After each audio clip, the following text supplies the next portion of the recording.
दर्शक ज्यादा से ज्यादा समझ पाए चीजों को क्लियरली। समीर भाटी साहब, अब जहां तक नेजल वैक्सीन की बात है, इसका क्या प्रोसेस है? वैसे तो बोल रहे कोविन पर, लेकिन फिर भी मैं आपसे समझना चाहूंगा कि अगर मुझे लेना है नेजल वैक्सीन तो मैं अभी से कैसे इनिशिएट करूं?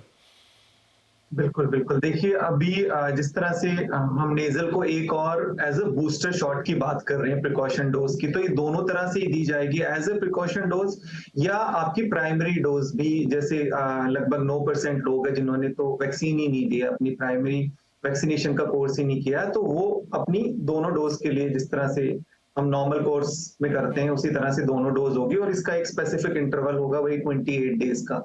तो फर्स्ट डोज़ और सेकंड डोज़।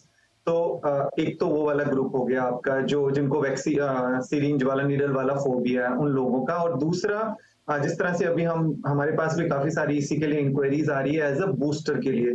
तो कोवैक्सीन के हमारे लगभग 10% के करीब लोग जिन्होंने कोवैक्सीन ली थी और 90% लोगों ने कोविशील्ड ली थी, तो उनके लिए भी एज अ बूस्टर ये इस्तेमाल की जाएगी। प्लस में एक बूस्टर और भी, जैसे हमने कॉर्बावैक्स को भी एज अ बूस्टर दिया जा रहा है, पर फिलहाल अभी लोग प्रेफर कर रहे हैं कि जिन्होंने कोवैक्सीन लिए वो कोवैक्सीन का ही बूस्टर ले रहे हैं या फिर वो नेजल वैक्सीन के लिए इंक्वायरी कर रहे हैं। पर इसका भी उसी तरह से प्रोसेस सारा वही सेम रहेगा हमारा। कोविन के ऊपर जिस तरह से हम रजिस्टर्ड करते हैं या वॉक इन जैसे पेशेंट आता है उस तरह से वॉक इन आके उनका बूस्टर डोज जैसे ड्यू है कि आपने आपका जो सेकेंड डोज लगी थी उसके 6 मंथ के बाद आप बूस्टर के लिए एलिजिबल हैं, तो आप वॉक इन आ सकते हैं किसी भी सेंटर में।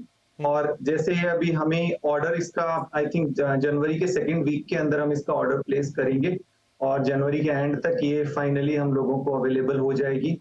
तो उसके बाद फिर प्रोसेस बूस्टर के लिए इसका सेम ही रहेगा। ठीक है, दर्शकों को बता दूं कि 325 रुपए आपको सरकारी संस्थानों में इसकी कीमत चुकानी होगी और करीब 800 रुपए